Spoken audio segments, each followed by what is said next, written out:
അനാഥ. PIM Kasim നിർമ്മിച്ച ചിത്രമാണ് അനാഥ. 1970 ഫെബ്രുവരി 20 പ്രദർശനം ആരംഭിച്ചു. കഥ, തിരക്കഥ, സംഭാഷണം പാറപ്പുറത്ത്. ഗാനരചന P. ഭാസ്കരൻ. സംഗീതം MS ബാബുരാജ്. ഗായകർ യേശുദാസ്, ജാനകി, സുശീല. Camera P. ദത്ത്.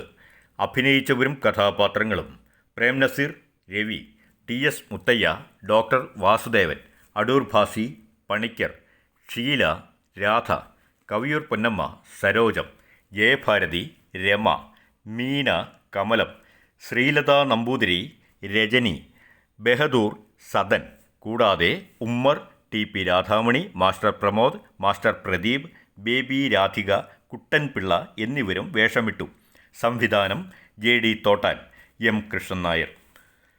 മാതാപിതാക്കൾ നഷ്ടപ്പെട്ട നിരാശ്രയയായ യുവതിയാണ് രാധ.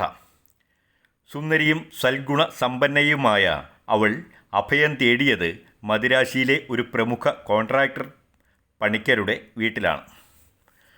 പണിക്കരുടെ ഭാര്യ കമല രാധയെ ഒരു വേലക്കാരിയായാണ് കണ്ടത്. രാധയ്ക്കതിൽ വിഷമം ഒട്ടും ഉണ്ടായിരുന്നില്ലതാനും. കമലത്തിന് കുട്ടികളുണ്ട്: സദൻ, കല്യാണപ്രായമായ കോളേജ് വിദ്യാർത്ഥിനി രമ, ലത, രാമു, ദാമു, ബിന്ദു എന്നിങ്ങനെ. അവർ രാധയെ ഒരു കൂട്ടുകാരിയെപ്പോലെ കരുതി. ദുർമാർഗിയായ കമലയുടെ സഹോദരൻ കുമാറും ആ വീട്ടിൽ തന്നെ. അയാളിൽ നിന്നും തന്നെ രക്ഷിക്കാൻ രാധ വല്ലാതെ ബുദ്ധിമുട്ടിക്കൊണ്ടിരുന്നു. പണിക്കരുടെ ബാല്യകാല സുഹൃത്തായ ഡോക്ടർ വാസുദേവൻ ഭാര്യ സരോജത്തോടൊപ്പം ഒരു ദിവസം പണിക്കരുടെ വീട്ടിലെത്തി. മദ്രാസ് മെഡിക്കൽ കോളേജിൽ പഠിക്കുന്ന മകൻ രവിയെ കാണാൻ വന്നപ്പോൾ യാദൃച്ഛികമായി പണിക്കരെ കണ്ടുമുട്ടി വീട്ടിലേക്ക് വന്നവരാണ് അവർ. ഡോക്ടർക്കും സരോജത്തിനും രാധയെ ഏറെ ഇഷ്ടമായി. പണിക്കരും ഭാര്യ കമലവും രമയെ രവിയെക്കൊണ്ട് വിവാഹം കഴിപ്പിക്കാൻ ആഗ്രഹിച്ചു. എന്നാൽ രവി പണിക്കരുടെ വീട്ടിൽ വന്നപ്പോൾ ആദ്യം സ്വീകരിച്ചത് രാധയായിരുന്നു.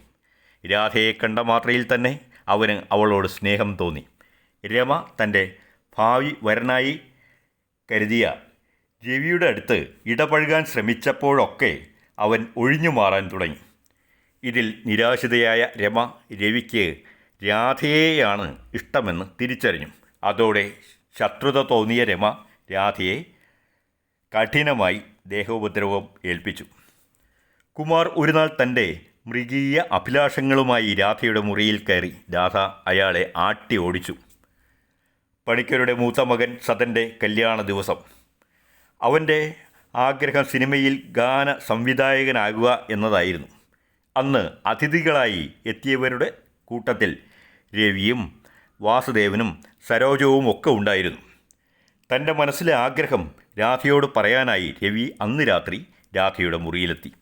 അവളോട് തൻ്റെ പ്രണയം തുറന്നു പറഞ്ഞ രവി ആ രാത്രി ആ മുറിയിൽ തങ്ങി. ഉപരിപഠനാർത്ഥം രവി അമേരിക്കയിലേക്ക് പോയി.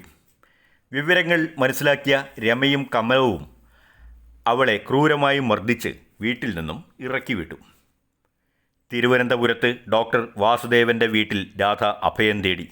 വാസുദേവനും ഭാര്യയ്ക്കും വളരെ സന്തോഷം തന്നെയാണ് ഉണ്ടായിരുന്നത്. സന്തോഷത്തോടെ അവർ അവളെ സ്വീകരിച്ചു. അവൾക്കേറ്റ മർദ്ദനത്തിൽ അവർക്കും സങ്കടം തോന്നി. അവൾ ഗർഭിണിയാണെന്ന കാര്യം അവർ അറിഞ്ഞു. എന്നാൽ ഉത്തരവാദി ആരെന്ന കാര്യം അവർ ഏറെ നിർബന്ധിച്ചിട്ടും അവൾ പറഞ്ഞില്ല.